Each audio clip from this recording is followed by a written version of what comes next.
The Locked On Podcast Network presents the Big 6 in 60. The 6 biggest national sports stories from the local experts of the Locked On Podcast Network. Get the real story, why it matters, what's next, who wins the big game, and more, all in 60 minutes. The Big 6 in 60 starts now with the biggest story in sports. You are Locked On Browns, your daily Cleveland Browns podcast. Quinshon Judkins was arrested in Fort Lauderdale, Florida for battery and domestic violence charges. We know the basics of this situation at this time. CBS News had some extra, in Miami, had some extra insight that was kind of shared on Sunday as this played out over the weekend, of course. And basically, he was arrested and charged with misdemeanor domestic battery Saturday, appeared in a bond court on Sunday. Judge found probable cause and ordered Judkins to be to not be in contact, with the victim. No firearm access, and set the bond at $2,500. The incident happened on July 7th and was reported 5 days later. This is where things get a little bit interesting. Judkins and the victim were previously in a relationship, according to court documents obtained by CBS News in Miami, but they came to South Florida together as what they quoted as friends, and documents indicate that after celebrating her birthday, this friend of Quinshon Judkins reported the incident several days later, as I said, 5 days later, on the 12th, the day that he was arrested. So this story already has some weird parts and pieces to it, which is why, of course, we preface all this with the need to let the legal process play out. And that's what the Browns are going to say and do as well. We've already had the blanket statement from team representatives where they say, they're gathering more information and they'll go from there. The NFL has said the same thing. And that's frankly what this Browns team does anyway. And that's the thing. Like, we do have precedent for how the Browns handle these things as recently as last year with another second round pick of this franchise and Mike Hall Jr., who was charged with the same exact thing and wound up serving a 5-game suspension for it. And he spent some time in the commissioner's exempt list and had to miss an extra game, and then was, back in the field after 5 games. And so we don't know yet, how this situation unfolded, what the full details are, what's going to happen in a court of law, what's going to happen, with the NFL and what type of punishment they could potentially hand out. All those things are yet to be determined. So we'll let that all sort of happen before we really rush to any judgments here. But obviously, there's a couple different layers to what makes this interesting and also disappointing, obviously, to a degree. And first and foremost, I think what's interesting is Judkins is the one rookie on this team that hasn't signed his deal yet. And there's been conversations that he's apparently trying to get his contract fully guaranteed as a second round pick. And so I don't know what type of wrinkle gets thrown into those negotiations, those conversations with this news now percolating and popping up on the radar, and this being something that he's caught up in. But again, legal process has to play out before anything really happens, so we'll see.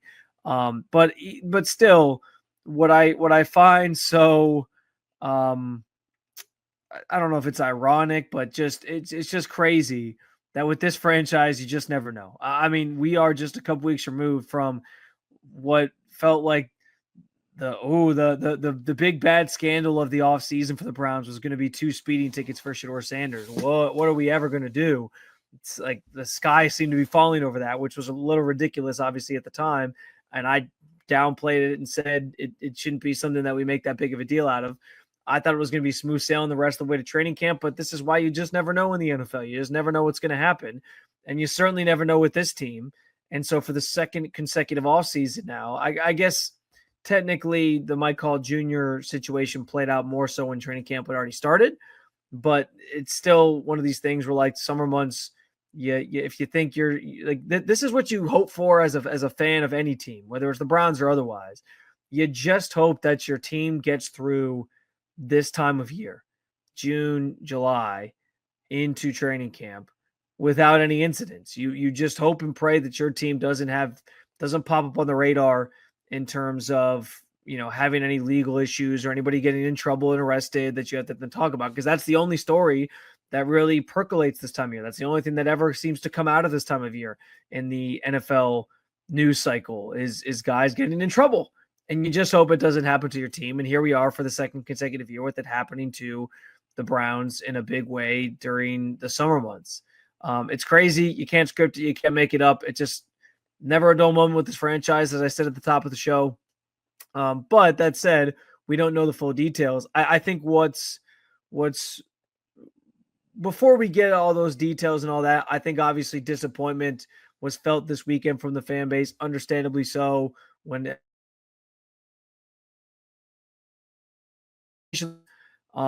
but I think what's also just shocking and surprising, and I know the easy thing to do for everyone is rush to call out Andrew Berry and be like, man, he really picks standout guys. But I think the problem with that is, man, like Quinshon Judkins, by all accounts, has been raved about as a stand-up guy, whether it was his time at Ohio State, his time at Ole Miss. Nobody had anything bad to say about him. He never had any legal troubles before this.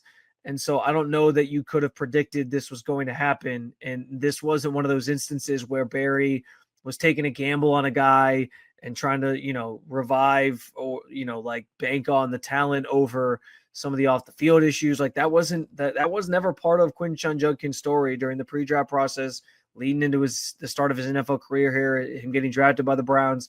There was no character concerns. And so that is what I think is the most surprising from all this, is that it happened to somebody who has been resoundingly respected and spoken highly of throughout this process. But anybody, I guess, these things can happen to anybody. You never fully get, know what's going on, especially when somebody's off in the off season doing their own thing. And again, we still have to let the legal process play out, see what all transpires from here. But obviously there's bigger ramifications if this leads to a suspension for Quinshon Judkins as the guy that's supposed to be the lead back of this group and, be this workhorse running back. If he misses time, that changes the math a little bit on things. And I guess you take some solace in the fact that if that is what happens, Browns did draft 2 running backs. They got Dylan Sampson there. They still have Jerome Ford, who certainly is a proven commodity in this backfield and has done some nice things throughout his career. So you still have some guys in that room that you can lean on, but it does change things a little bit because Quinshon came in with a lot of, there's a lot of bluster and excitement about him being the start of this new era at the running back position here in Cleveland. And it might end up getting delayed here in terms of getting to see the start of it based on how this legal situation plays itself out. But like the Browns will say, I will let the legal process play out before we cast any judgment, before you make any deeper assumptions or predictions on things. But I will say that if there is a suspension, my prediction of him being a Pro Bowler and how many yards did I say? I think I said at least 1,000. I think I said over 1,000 yards and 8 touchdowns. It certainly will be in jeopardy if we get to that point. So Jerry Jeudy had his latest honor after a memorable season a year ago where he was named to the NFL's top 100 list. We know at this point what goes into this list. It's voted on by the players, so it's their peers. On some level, I actually think it carries a little bit of weight with the players, maybe even more so than other rankings and lists do. I know this time of year, the ranking and list thing is always a funny sort of topic to get into for people. But we're going to contribute to it here at the Locked On Network because we have our own NFL Top 100 list coming out here in the coming days. It's supposed to drop on Wednesday, and it should lead to some pretty fun conversations overall in regards to snubs, guys that we think should be, guys that maybe aren't, guys that maybe are, that maybe shouldn't be, that we'll get into certainly coming up in the coming days. I'm going to assume that my colleagues at the network for sure put Myles Garrett on this list. That seems like a no-brainer. He's going to be top 5. He's going to be top 3 probably. I'm guessing that most people on the network, my colleagues here, are all very smart individuals. I'm sure they believe that Myles Garrett is a top player in this league. I'm also going to guess that there's enough understanding and adoration at this network to have Denzel Ward on there. But I have been banging the drum for Jerry Jeudy to make this list as well. I made sure that as we filled out our individual rankings for both the best players on the team that we cover, but also filling out each of our individual top 100s, I made sure Jerry Jeudy was on my list. I forget the exact number I put him, and there's no way for me to go back and look. I think I had him in the 80s, though, so probably around like where he fell in the actual NFL top 100 list. But I believe that Jerry Jeudy earned the respect to be worthy of a top 100 placement on this list here coming on the pike. So I I think, and here's the thing. I understand that it's going to be debatable. And I think here's where things get interesting is if you sit down right now and you map out like the top 10 wide receivers in the NFL right now, I don't know if Jerry Jeudy's in the top 10. And so him being 82nd on the NFL's list tells you like there's probably going to be a lot of receivers on this list. And I think that's very true already because you already have guys like Drake London, Lad McConkey's on there already. And you haven't gotten to some other guys that I think are fringe top 10 at this point, like Malik Neighbors, Devontae Smith. Like there's a number of guys that are sort of in this category that I think Jerry Jeudy's in. But I think Jerry Jeudy's in that next tier down out of the top 10 where it's like between 10 to 15 is where he probably falls. And so I'm guessing there's probably going to be 10 to 15 players, wide receivers rather, on the regular NFL top 100 list anyway. Did my colleagues at this network also want to put 15 receivers on there? I don't know. And so I look forward to having the conversation and calling people out if they don't put them on there. But I think Jerry Jeudy did earn earn his keep and earn his place among the best players in this league based off of how last season went. And I understand that, people are going to look back and look at big picture with Jerry Jeudy and say, okay, 1 year where he has 1,000+ yards. There were some signs of things early in his career, but it's been inconsistent. I need to see more. That's probably the go-to blanket fallback argument for why Jerry Jeudy maybe isn't a top 100 player. And I can understand where that comes from. I can. But I think last year, when you had the quarterback situation that he had, where it was Deshaun Watson, who at this point we all understand, I think just he's not a good football player anymore. And then you pivoted to Jameis Winston. And Jameis, we know, was a gunslinger, and that's where I think, Jerry made a lot of his hay catching passes from Jameis Winston. That was where he had maybe most of his success was in that stretch of the season with Jameis. And then the end of the season, DTR, Bailey Zappi, like this carousel of quarterbacks which has been the case the last couple of years in Cleveland, obviously. But he still was able to produce over 1,200 yards, snag 90 catches. And I know that it was more of a pass-happy, pass-heavy offense last year too. So that obviously matters. I get that. But to put up those numbers with the quarterbacks that he had under center is pretty damn remarkable, all things considered. And I think you have to be a one of the best receivers in this league to do something like that when you have that cast of quarterbacks throwing you the football. I mean, that was a disastrous group. And somehow, some way, he found a way to still be top 5 in receiving yards. I think he was top 5 in receptions as well with his 90. He was lower on the end for touchdowns. He had 4. But I looked this up, like 4 touchdowns in a season where the Browns only scored 29 touchdowns. He scored about 14% of the team's touchdowns altogether. And so you look back at his previous history as well. Jerry was on the receiving end of a lot of other bad and inconsistent quarterback groups. Like he had some stability with Russell Wilson the last couple of years in Denver, and that's last year with Russell Wilson didn't go very well in Denver. His first year was the best year he had prior to this past season of his career. And I think that season he actually had 6 touchdowns. In 2022, he had 6 touchdowns, I believe, which is the most he's had in a season during his career. And even that season, I looked it up. The Broncos were still, I think, one of the bottom 8 teams in terms of touchdowns scored. So on the teams he's been on, they haven't had very good offenses that scored a lot of points. And then on top of that, he has still found ways to produce. And last year was the biggest testament to that, where he put up some really big numbers and balled out. And so look, I understand where there's going to be people who want to see him do it now again. Like, can you do it another time? And that might be hard in an offense that's going back to running the football, Kevin Stefanski's base concepts and scheme, not just, airing it out all the time. But I still, and I said this last week when I made the bold prediction that Jerry, I think, is at least going to match his numbers from last year, but I think he could exceed them. Like, even if he only has like 70 catches, 20 less, that because there's going to be so much opportunity there for him that I still think, like, if you go back to those years where Kevin Stefanski was the OC for the Vikings, Stephon Diggs still got his. Stephon Diggs still had like 68 to 70 so catches and over 1,000 yards, sometimes like 12,000. Like, he was still putting up numbers. Ever wish managing your money felt easier? With Monarch Money, it can. Whether you're growing your savings or planning a big purchase, Monarch puts you in the driver's seat. It's like having your own personal CFO, giving you full visibility and control over your finances. Monarch Money is more than a budgeting app. It's a complete financial command center. You can track all your accounts, investments, and spending in one place. So in addition to managing your money, you're also building wealth. Take control of your finances with Monarch Money. Use code LOCKEDONNFL at monarchmoney.com for 50% off your first year. That's monarchmoney.com, code LOCKEDONNFL for half off your first year. Look, they're saving you money already.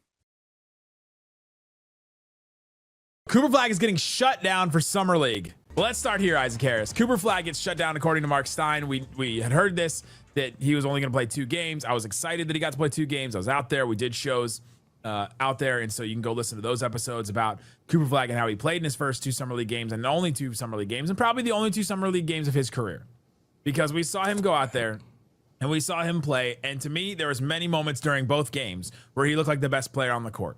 And that's what you want from your number 1 pick, the guy that is supposed to be leading your franchise into the future, into the great beyond, hopefully for decades coming forward. Now they're shutting him down with 2 games. As I heard this, I knew it was coming. I had been telling everybody in the text line forever that it was going to just be 2 games probably.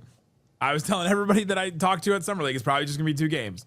And yet it made me think, what's the point of even playing him 2 games? If it's only going to be 2 games, that's the question that I kind of got stuck with today, where I was like, wait a minute. I know that this is a thing. It was going to be a thing. It was said it was going to be a thing. And then I just thought, well, what's the point of even him playing the 2 games? Is 41 shots enough? It's a great number, but is that enough shots? Is 60 minutes against ball pressure when he was the lead ball handler at times? Is that enough to even help him grow? Is 2 games enough? Like, did we see enough of Cooper Flagg? No, I mean, I think you always selfishly want more as a fan. But the reasoning behind you play a guy like Cooper Flagg, you know what, it helps out a fan base that's been down bad. So, I think if, there's a lot of basketball reasons why. I mean, all the top prospects typically always play at least a game or 2. And it's fun. It's fun for the league. It's fun for fans. It's fun for them just to get out there and get some run with their new team. Considering the last time they played was either with their overseas team or a college team, whatever. But specifically for the Mavericks, I mean, we know what the last months, ever since February and the trade and the Luka fallout and all the different stuff. I mean, it's no matter where you stand on it and everybody shouts and is like, get over it, or I will never get over it. You're not talking about it enough. There is, the polarizing sides are insane. It's still made like the fan base a collective. It was a tough stretch. Like, the fan base is going through the mud for the most part, and just all the fallout from it. So if there's ever a time that you need your next franchise cornerstone that you lucked into and was awesome, and it's awesome. Like, we're so thankful that they lucked into Cooper Flagg. If there's ever a time you need Cooper Flagg to suit up with Dallas across his chest and for the whole fan base to get excited again about basketball and to see a stud out there just like and dreaming about the future and having hope and energy again for your fan base, that's what those 41 shots does, and those, the 63 out of 80 minutes that you can possibly play out there.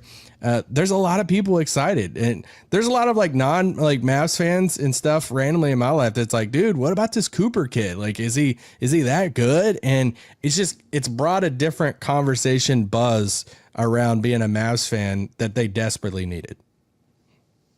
They played Cooper Flagg for vibes? Maybe. Functionally, I look at it, and yeah, obviously they needed the vibes. They needed to be better. NBA Summer League, as just a construct, needed Cooper Flagg to play. I talked to some people that run it, and they were like, "Are you sure he's only going to play 2 games? Like, okay, are we sure we can't get a third out of him?" And I was like, it just doesn't sound like it to me. He's gonna play more. But everybody's missing games though, and that's kind of like sucky too, because it's like, I mean, how many of these top guys have missed games for? Ace hasn't been playing. Dylan Harper missed the first game. VJ hasn't been playing. Some of it's not all been like injuries either. It's just like, hey, we're holding the guy, like type of thing. So it's not like it's hey, Cooper's the only guy that's not playing out there. They're all missing games. Well, and he played, right? Harper's only played 16 minutes that we saw against the Mavs. He didn't play in game 1. And so, I mean, at least Cooper played and like fulfilled his duty, basically. His destiny. He basically did. But I think we saw enough to know proof of concept of Cooper Flagg, right? Like I think we've seen enough of that. I don't think we've seen enough in terms of giving him enough reps in order for him to get better at the things that they were asking him to do. You know, like if that's the things that they kept telling us. We said it on the show multiple times. They wanted him to be the ball handler so that he could get reps against like some fringe level NBA defenders and sometimes some really good ones, and like Carter Bryant and others. Bronny James being one is, you know, NBA level defender. Like just the legacy of his family and just the way, like the genes and how his dad is just like his dad didn't even want to be interviewed. We may have to talk about that at some point soon. No, what are we gonna talk about? LeBron James again. Isaac hates LeBron. That's why I love bringing up anytime I can. But I think that the way that the Mavs pitched it was like, we want him to get these reps. Well, I don't think he got enough reps to like grow that much if you're only going to play 2 games, but I get why they did it. And I do think we saw enough of him to know that, all right, he's going to be able to do a lot of these things that we hoped on the NBA level. It's enough for us to be excited about what he could be alongside the other guys. If he was going to a situation like Brooklyn, then this is probably pretty much what it's going to look like what you saw in those 2 games. Wizards, the Wizards rosters, like of just like giving him the ball and it's like, have fun, let's, you know, like trial by error. But it's like, I feel like we got to see him. Yeah, he had the ball and he brought the ball to the floor and different things, but it got us enough. It was like a small little appetizer that they bring out to the table, and it got us enough excited of like, man, like the main course of like what it's gonna be. With these other guys, like it's not like things would have to go drastically wrong for what it looked like in Summer League and that role to be the exact same role. I mean, we're talking like a lot of injuries and everything, but I am so much more. I was excited before, but I'm so much more excited to see this Cooper Flagg alongside AD and Lively and Clay and I mean D'Lo to start, Kyrie. I'm just so excited for that because that's his goals. They said on the broadcast, they asked him like, "Hey, what's your goals for the season?" He's like, "Obviously, I'd love to win Rookie of the Year, but his main thing is like, I want to contribute at a high level with all those other guys." And that's the cool thing is like, I think we're going to be able to see Cooper maximized like in his rookie season. But in this win now situation with all these other guys around, it's going to be so much fun, man. It's going to be weird because he's not like coming in as the star. Yeah. He will not be the best player on his team. And that doesn't happen very often to the number 1 pick guy. It happened at Ricochet with Trae Young, last year, but it doesn't happen very often. Also, do you know you said trial by error? Trial by fire? Trial by fire or trial and error. Let's go. Took me a second, and I was like, that's why you were laughing over there. Yeah, I was like, wait, what did he just say? You are Locked On Bucks, your daily Milwaukee Bucks podcast. A guy that we brought up early into the offseason, and not like we were the only ones saying this. I think a lot of Bucks fans kept that name in mind even before the Damian Lillard news. And that's Cole Anthony, who Shams and a few others have reported has agreed to a buyout with the Memphis Grizzlies. Remember, he was in that Desmond Bane trade. Mm-hmm. So he moves into a crowded situation in Memphis with Ja Morant, Scottie Pippen Jr., and bought out and expects to sign with the Milwaukee Bucks. So your thoughts when you saw that news and the potential impact here of a Cole Anthony in Milwaukee? My first thought was, okay, well, that's the other point guard that the Bucks are looking to acquire for their roster. We've heard that they wanted another point guard on the roster, but we were hearing that they were looking more so for a veteran point guard to bring on the roster. And you look at Cole Anthony, like he's already played 5 seasons in the NBA. I'd call him like a younger vet, just given the fact that he got into the league at the age of like 19, 20. So he was younger at the start there. He's 25 years old now, entering into his 6th NBA season. He spent his whole career with Orlando. And when I think of Cole Anthony, I think of a bucket, like a guy off the bench who can come in and just light it up a little bit for you. If he gets hot, he can get really hot really quick and pour him in. But another guy who's a little bit undersized, 6'1", 6'2". He tries on defense. He gives a lot of effort on the side of the ball. But as we've mentioned, and I quoted the Mind the Game podcast with Kevin Durant and LeBron James talking about how it's hard for 6'1", 6'2" point guards to start in today's NBA. But Cole Anthony coming off the bench as a scoring punch for you. Again, a 1-year contract. He has stuff to prove himself. I'm here for it. I was like, I'm here for it. I am so here for this signing. I'd much rather the Bucks go the route of another younger point guard rather than an older point guard. Even with the lumps that might come with that, this is the way that I would like for the team to go. So I was happy with the move. Yeah, it kind of corners the market. I'd shade him in as a point guard, but he is kind of a combo guard. He's a bit undersized to be a combo guard, but the Bucks have kind of cornered the market on those types with Kevin Porter Jr., Ryan Rollins, and now Cole Anthony. One of the more interesting discussions, too, when you knew you just had Ryan Rollins and KPJ under contract was, well, who's the starting point guard? Is it Kevin Porter Jr.? Is it Ryan Rollins? And last year we talked about the fit that Rollins has with that group, specifically Giannis, an ability to play off ball and kind of thrive as a spot up shooter that I was leaning towards. I think it kind of works better if you start Rollins and KPJ is kind of leading the charge along with Bobby Portis as your offense off the bench. This move, assuming it's finalized, changes that for me because I think there's a lot of duplicative parts to the games of Kevin Porter Jr. and Cole Anthony. I think KPJ's talent is certainly higher, but I think that's the ideal role for Cole Anthony. We talked about him being a bucket, that he's the guy that can kind of jump charge your offense in the half court. When you have Giannis off the floor, you just need some baskets here. That's where Cole Anthony comes in for you. So I do kind of think this means you're starting 5.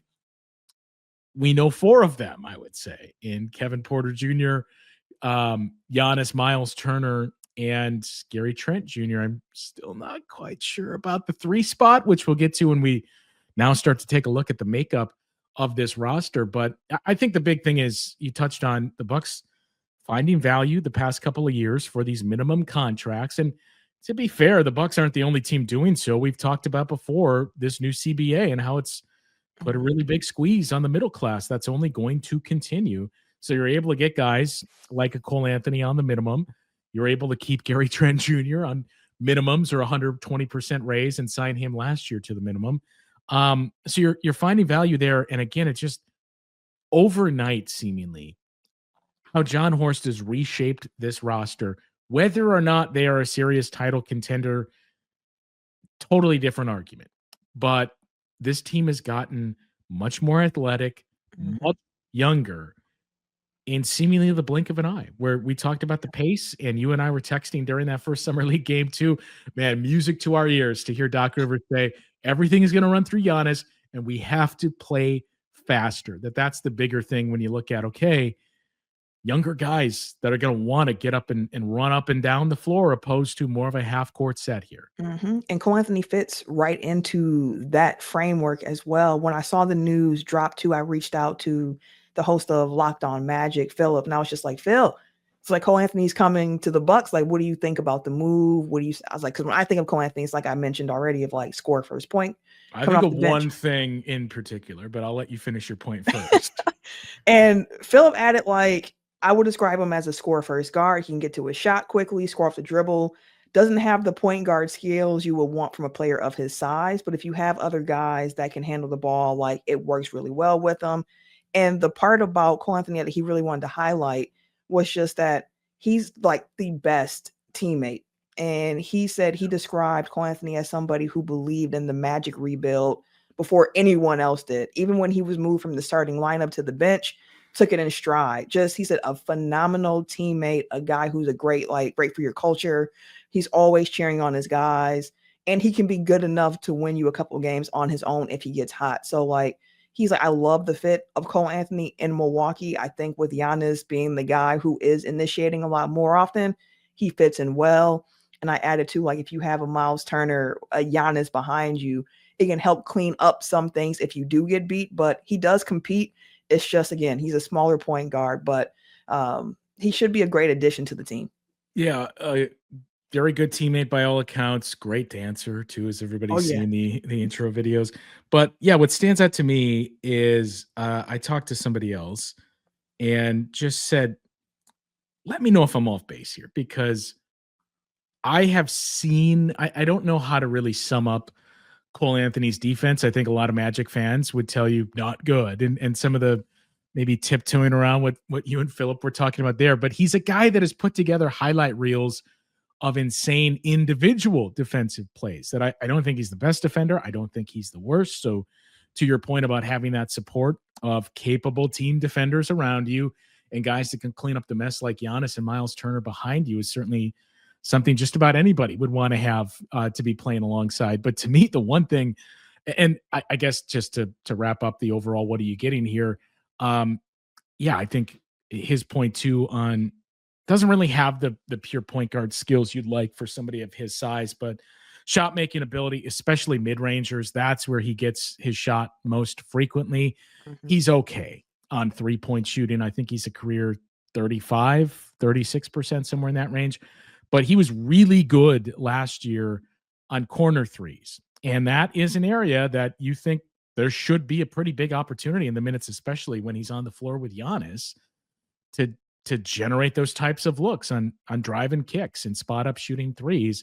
But he's a great rebounder for his size and was in, I believe, the 96th percentile in shot blocking for point guards. And that's the one thing I will always remember, Camille. Was it last year or 2 years ago when Cole Anthony met Giannis at the summit and blocked him in Fiserv Forum? I think it was last year, but I do remember being surprised that the little man got some hops. He got up there again. And I think that goes again to what we were talking about with when it comes to defense. Like, yes, he'll get picked on because of his size. Yes, sometimes it won't look pretty, but the effort is going to be there for him on that side of the ball. He's not taking possessions off. He's trying. Again, the size might hinder him at times, but he's going to go after it. Like, he has that, I feel like this has become a overused term, but he has that dog mentality in him a little bit on that end of the ball. Like, it might not always be the prettiest, but like you will always applaud the effort at the very least. Have you ever decided at the last minute to head to a ball game with friends or family? Maybe it's game day and you suddenly realize you want to be in the stands. That's exactly where Gametime comes in. It's the easiest way to grab last minute tickets without the stress. With the money you save on tickets, you can splurge on food, drink, merch, or even invite a bigger group to come with you. Gametime makes it possible. Gametime makes buying tickets fast and simple. Prices on the app actually drop the closer you get to first pitch. And they've got incredible last-minute deals, clear seat views, and the lowest price guarantee that takes the worry out of buying. Take the guesswork out of buying tickets with Gametime. Download the Gametime app, create an account, and use code LOCKEDON for $20 off your first purchase. Terms apply. Again, create an account and redeem code LOCKEDON for $20 off. Download the Gametime app today. Last-minute tickets, the lowest price guaranteed. The Washington Nationals just stunned the baseball world by selecting switch-hitting shortstop Eli Willits out of high school. And guys, this is a stunner. You are Locked On Nationals, your daily Washington Nationals podcast. Part of the Locked On Podcast Network, your team every day.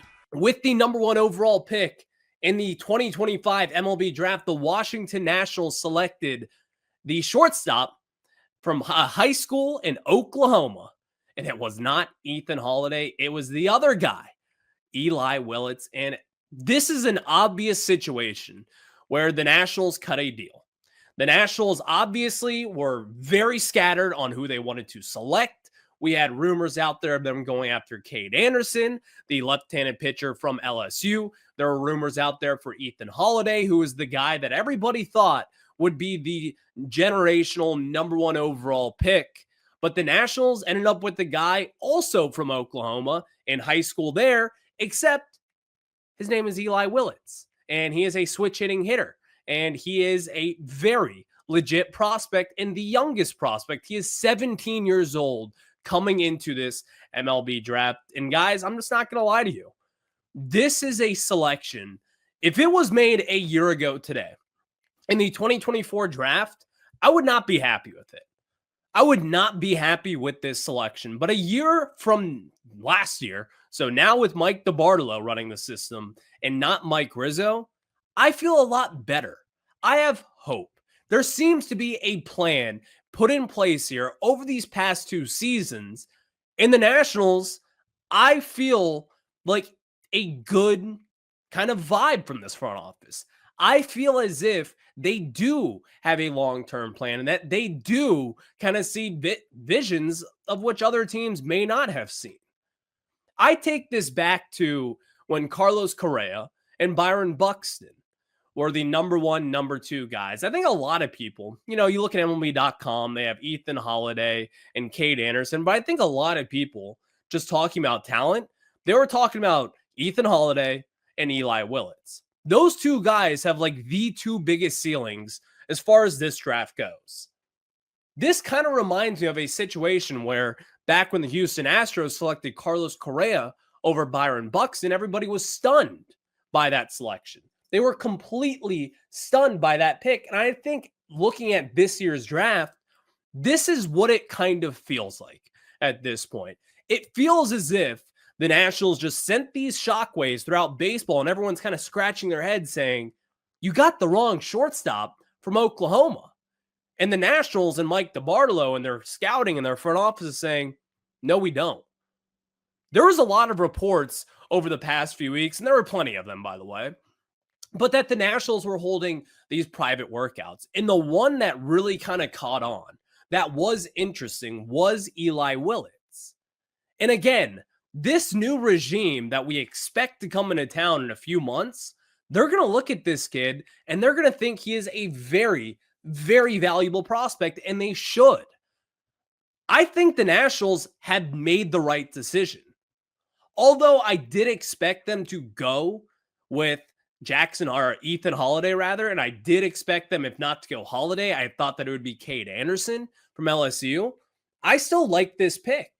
And I honestly think that if you do develop him correctly, this is going to make Mike DiBartolo a lot of money down the line. Because there is no question about Willett's talent at this point. I feel good about this selection. Maybe it's just a few minutes removed from this, and I'm like, you know what? I'm going to talk myself into this. But no. Check the receipts. We've talked about Eli Willits before. We talked about him on Friday's show just a few days ago. Eli Willits has a ton of talent, and we'll get more into that later on in the show. But I also want to point this out. Eli Willits is not a Scott Boras client. A team like the Atlanta Braves, while they have been kind of shuffling this season, but you look at kind of what they have built. They have built a powerhouse of talent of guys that they have drafted and developed. None of them are Scott Boras clients. Maybe this is the new wave of Nationals thinking. Maybe this is Mike DiBartolo kind of looking at ownership saying, we're new. We know that Scott Boras clients, they're going to leave us down the road. They might be some of the best prospects, but there's all those others out there. And you can get those guys in the building. This could be the Washington Nationals taking the number 5 prospect in this year's draft and saying, you know what? You guys might think we're fools now for passing on Ethan Holiday, but we're going to prove you right. And also, again, I cannot say this enough. Not a Scott Boras client. So for everyone out there who talks about James Wood and talks about Mackenzie Gore and talks about Anthony Rendon and Bryce Harper and Steven Strasburg, everyone's like, they're going to leave eventually. You won't be able to say that now. That is a good thing for this organization right now. And again, I think the Nationals did make the correct selection. When I think of this Nationals regime right now, I think of a smart, analytical, savvy organization. And it's not to say that Mike Rizzo wasn't, but obviously the game passed him a few years ago. I think with this one, they're thinking ahead. And I also think for this rebuild, unfortunately for some, they're in this for the long haul. And that might be a good thing. Because again, Willits is a very talented player, and he does, in my opinion, deserve to be that number one pick. Does it come as a surprise? Definitely. But that's not to say that he doesn't deserve it. And also, we can even talk about this. What do the Nationals plan to do later on in this draft? What do you plan to do with the number 2 and the second round pick? Because you're obviously cutting a deal for Eli Willits. I expect them to potentially maybe get someone who might have a strong commitment to a college coming out of high school again. Maybe you get another arm. Maybe someone falls in your lap from college, similar to what happened with Caleb Lomavita this past season and what we have seen with Yohandy Morales a few times. The Nationals have a lot of different directions that they could go in. And this makes it very interesting because, again, this is kind of what the good teams do. Now, I voiced my expression for how I wanted the Nationals to really hit a home run in this draft. And there were 3 guys that qualify as a home run, in my opinion. Number 1, I thought it was Ethan Holiday. Number 2, I thought it was Cade Anderson. But not short after there was Eli Willits. I like Eli Willits' game. And again, I think he is deserving of being that number 1 overall selection. And the Nationals, by the way, you just add to your pipeline of guys who have had former fathers or brothers in Major League Baseball. Eli Willits' father is the associate head coach at the University of Oklahoma. Doesn't that feel kind of good to have someone in your back pocket that is your father, someone who has also played in the game and he coached with the Yankees at one point in time? That feels good to me. And again, he was committed to Oklahoma, but now after you're selected number 1 overall in the draft, you're coming to Washington. And I'm feeling pretty good about this selection right now. I think the Nationals, again, taking the 17-year-old who doesn't turn 18, by the way, until December. He's going to be in the majors by the time he's 20 years old. This guy has a chance to be a star. Ever wish managing your money felt easier? With Monarch Money, it can. Whether you're growing your savings or planning a big purchase, Monarch puts you in the driver's seat. It's like having your own personal CFO, giving you full visibility and control over your finances. Monarch Money is more than a budgeting app. It's a complete financial command center. You can track all your accounts, investments, and spending in one place. So in addition to managing your money, you're also building wealth. Take control of your finances with Monarch Money.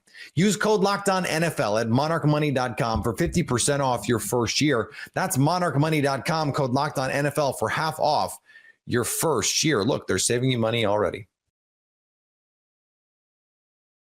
Let's talk about Jax Tanner. BYU got a big commitment on Saturday night as he announced his commitment, and he's now the 20th commitment to the BYU recruiting class, which, as of recording of this podcast, they are 21st in the 24/7 sports rankings. They had briefly moved inside the top 20 up to 19th earlier on in the weekend, but they've since slid back down to 21st. But I think given time, you'll see that ranking slide up once again, and a potential commitment tonight from the likes of an Adam Bywater could help push BYU back into the top 20, and we'll see what he ultimately decides, and we'll talk about that coming up on Locked On Cougars. But as we talk about Jax Tanner, I want to throw up his huddle highlights because many of you know that I'm an offensive lineman. I played offensive line in high school, and I am a lineman junkie. My 2 guest hosts, I guess you'd call them, in terms of BYU players the last few years, have both been offensive linemen. I love hog mollies, as I like to call them, and because they are guys who toil in anonymity, but they're absolutely critical to the success of their football program. So I'm going to throw this up here and let you guys see Jax Tanner's highlights as we talk about him as a football player. What you are going to notice is this is a dude. He plays both a tackle and guard for Rocky Mountain High School up there in Idaho, but he is an absolute mauler. He loves burying opponents. I think it was Casey Lundquist that put this out there over the weekend when he announced his commitment that last year, as a junior at Rocky Mountain High School, he had over 100 pancake blocks. That's burying a guy into the ground and 0 sacks given up.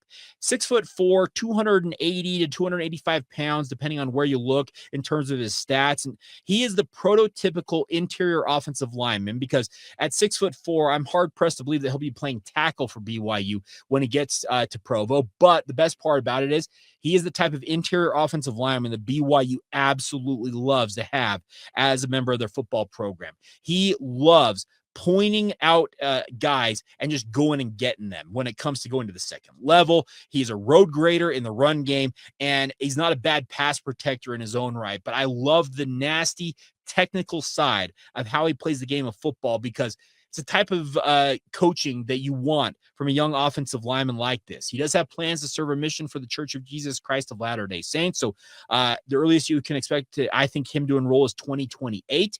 But when he enrolls at BYU, he carries on a family legacy. His dad, Mike Tanner, played linebacker for BYU in the early 2000s. And he's got an older brother, Gage Tanner, who is I think a preferred walk-on who committed to BYU back in 2023, is now coming home off of a mission, is expected to join the football program this fall. So the Tanner name is linked up for BYU in a second generation. And if you watch these highlights, if you're watching this on YouTube, you're seeing a dude who just absolutely buries dudes, likes to make them feel silly. And he's probably the same type of guy that at the end of the play says, hey, that was fun. Let's go do it again. And the guy on this side is like, no, I don't want to do that again. Why are you? I can tell you, as unaccomplished as an offensive lineman as I was, even at the high school level, when you have a chance to bury a dude on the football field, there is no better feeling than just single-handedly dominating a guy against their will because they're trying to beat you in their own right, and you just kind of give them a wink and say, let's go do that all over again. It is an absolutely electric feeling, and I know the guy like Jax Tanner, he brings that to the field every single time he suits up, whether it's the high school level and soon enough for the BYU football program. I see him probably eventually being a standout offensive guard for BYU, but I cannot discount potentially him being a center.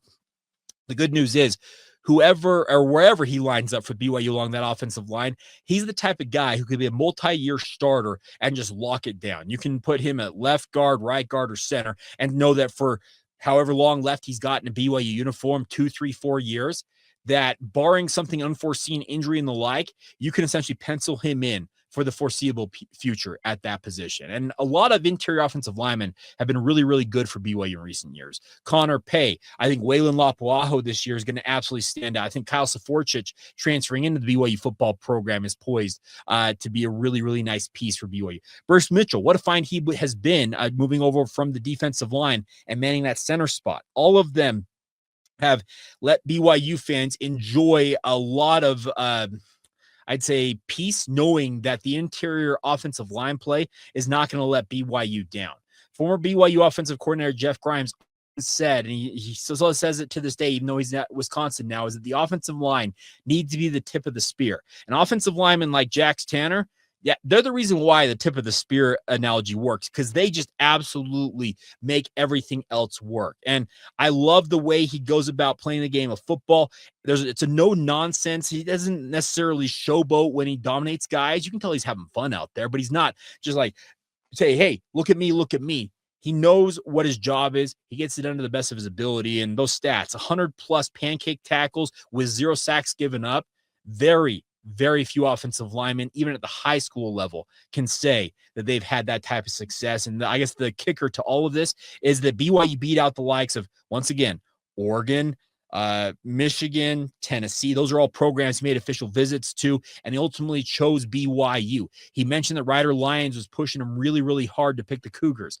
5-star quarterbacks want big, burly offensive linemen to protect them, and that's exactly what Jax Tanner is figuring to do for a guy like Ryder Lyons down the line. And I love the fact that he also had attention and recruiting from the likes of Penn State, USC, Auburn, Washington, Wisconsin, North Carolina, Nebraska.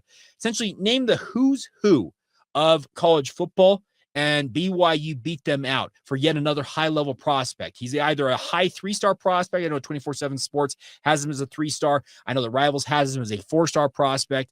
And I think given time, he probably moves up into consensus 4-star territory by the end of the season. He is that good of a prospect, and BYU is really, really fortunate to have him as a part of this 2026 recruiting cycle. And I can envision, come say 28, 29, 30, those years for BYU football, there's going to be a guy wearing that number for BYU. 52 is what he wears in high school, that you're going to see a guy like Jax Tanner emerge and just be an absolute force for the BYU football program. And I'm excited to see that day come, because they've been really, really lucky to have some standout offensive linemen in recent years.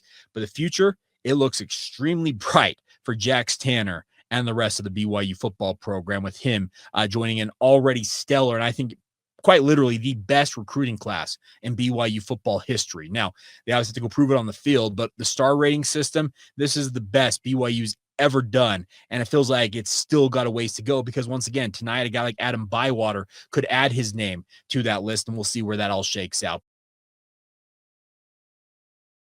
Have you ever decided at the last minute to head to a ball game with friends or family? Maybe it's game day and you suddenly realize you want to be in the stands. That's exactly where Gametime comes in. It's the easiest way to grab last-minute tickets without the stress. With the money you save on tickets, you can splurge on food, drink, merch, or even invite a bigger group to come with you. Gametime makes it possible. Gametime makes buying tickets fast and simple. Prices on the app actually drop the closer you get to first pitch. And they've got incredible last-minute deals, clear seat views, and the lowest price guarantee that takes the worry out of buying. Take the guesswork out of buying tickets with Gametime.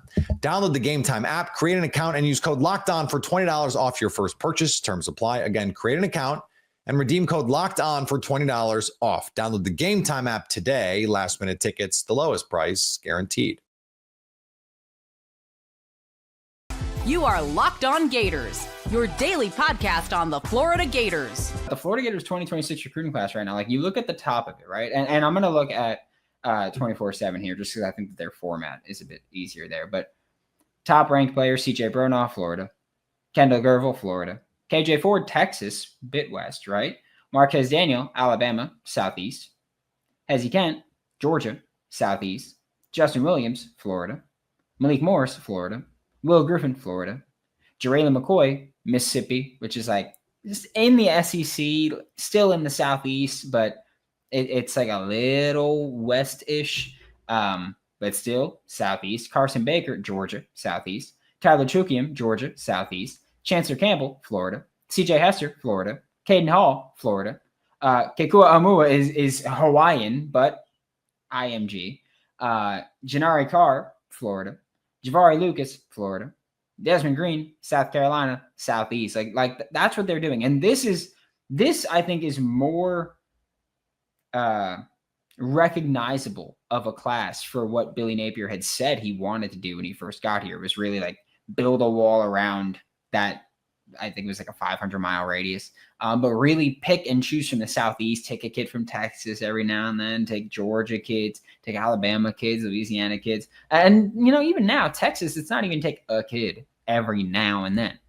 Now it's try to take multiple kids every year, if you can. If you can't, you can't. But Florida's recruiting the state of Texas consistently, right?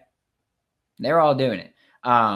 Harrison talking about the whole family on the troll. Yeah, the little brother was wearing a Florida State. So when I saw the little brother wearing a Florida State shirt, and the mom wearing a Miami shirt, I was like, okay, he's not going to either of those. That's really, I was like, he's not going to either of those. I knew that one. I don't know. I didn't notice I wasn't paying attention to the balloons. For a while, we were just standing at empty space, and I was like, all right, I'm just going to listen there. But look, this is going to be really fun, right? Hezzy Kent is a giant 6'6", 320-pound tight end / offensive tackle. Some places have really leaned into the fact that he's probably going to wind up at offensive tackle. One of the selling points for Florida was, hey, we'll still let you play tight end. Like, we'll let you work out there. We'll let you figure that out there. Until it doesn't, right? And so we could see him still make that transition to offensive tackle there. We got the recruiting belt. I'm cursing on the show. We're having a good old time, right? We're having a good old time today. But the fact that he has that athleticism to legitimately at least be given a shot at tight end is, I think, a testament to his overall athleticism and to his potential to actually go out there and play offensive lineman and find success on the offensive line, which is one of the reasons that I am still saying I would move him to offensive tackle right now. I would. Like, if I have someone at that size with that athleticism, I get it. You could be a nightmare for defenses to defend you, but you can also be an elite offensive tackle, recruit offensive tackle, prospect offensive tackle. Like, the sooner you start there, the sooner you start developing there. And that would be just awesome, right? We got Harrison saying, this is amazing. Phoenix saying, pop off, Brandon. It was worth it. I'm here so I don't get fined. It was worth it. Hey, it was worth it, right? Like, if they get mad at me, they get mad at me. They say what they want to say about me. But, hey, we're going to have some fun, right? And, hey, if they don't say anything, who's to say, right? Billy did to Mario what Elijah Martin did to the rim in Summer League last night. It's crazy. Elijah Martin just balling out. Like he's playing very similar to his college stuff, and that's just fun to see, right? I feel like a lot of guys, slow down. They maybe get reserved, and Elijah Martin's like, nope, still doing it. Ryan Tooper said his road to glory, Florida won the Natty. Trey set the single-season receiving record, and DJ set the single-season passing record. I would love it if that happened. Phoenix Riser said, hit the like button always. Duval, what's up, brother? How you doing? Kobe McNally, what's Gators recruiting ranking? On 24/7, Gators recruiting ranking is showing up as 14, although I feel like they generally take a little bit to update. And so maybe it's going to be 12-ish at this point. And on 3, which is loading right now, on 3 they are 12th. So that's where they are. They're going to keep improving. And yeah, keep going up. They've got more kids that they're getting. What if he did stay at tight end though? Gronk archetype? No, first off, no one's Gronk, right? Like no one's gonna be Gronk. Gronk's the greatest tight end I've seen, and I know I'm younger than a lot of people that are gonna get mad at me saying that. But yeah, I think that I don't think anybody's gonna be Gronk. But I do think that you could have that kind of dominant guy where it's like, yeah, he's a tremendous blocker that's basically another offensive lineman. And especially in the red zone, he's going to be a killer. And especially on third down, he's going to be a killer. Like those kinds of guys, I'll take him 10 times out of 10. I just think that, with Hezzy, like he's got the size. Because with Gronk, like great blocker, right? But he wasn't offensive tackle size. Like he was arguably for a long while the best blocking tight end in the entire NFL. But he wasn't offensive tackle size. He couldn't go out there and play offensive tackle. Hezzy Kent is offensive tackle size and still moves really damn well. And so you can get him out there doing that and working there. Edward Williams, get out of here. I didn't even see Edward Williams say anything. Must have glossed over the negativity with these positivity glasses that I got on. Let's try and throw that out there. Positivity glasses, person on the show. We're going to have a good time, right? We're going to have a good time this whole season, really. I see a lot of short yardage first down completions with him. Yeah, and here's the thing, too. Hezzy Kent has run the football before. Like, you could J.J. Pegwis that, which is what Ole Miss did with their defensive lineman. That got stuffed a bunch of times against Florida, but never against anybody else. Interesting how that happened. Interesting. Very interesting how that happened. Double Gator said he's a freak athlete. You bring him on, figure out what to do with him later. Absolutely. But I could start talking about what we're going to do with him, right? I can start saying what I would do with him if I had to say. It would be to play him at the more valuable position. That's honestly, that's what it comes down to for me a lot, is that you have someone that can play both. Why not play him at the more valuable position, right? Just makes sense to me there. Maybe Lil Bro is just a criminal fan and now he's flipped allegiance to the best school in Florida. Hopefully. Hope he opens his eyes a bit. They camp it out the fire that Billy Napier's cooking with. Preach it, my brother. Exactly. Double. Yeah, look, this is an awesome day. The Florida Gators landed a commitment from a physical freak, an anomaly. That's it. What was it Scott Steiner used to say? Just a genetically freak or genetic freak. Just he's a monster, right? And that's what you have. You have someone that you can't find in every class. I'd play him at tackle. I think that's the best spot. I know that he wants to play tight end. Everybody wants to play a role where they get to catch more passes, so I get it. But I'd still take him at tackle preferably, but I'd take him regardless in this class because I think he can be very good at both. But a very good tackle is worth way more than a very good tight end.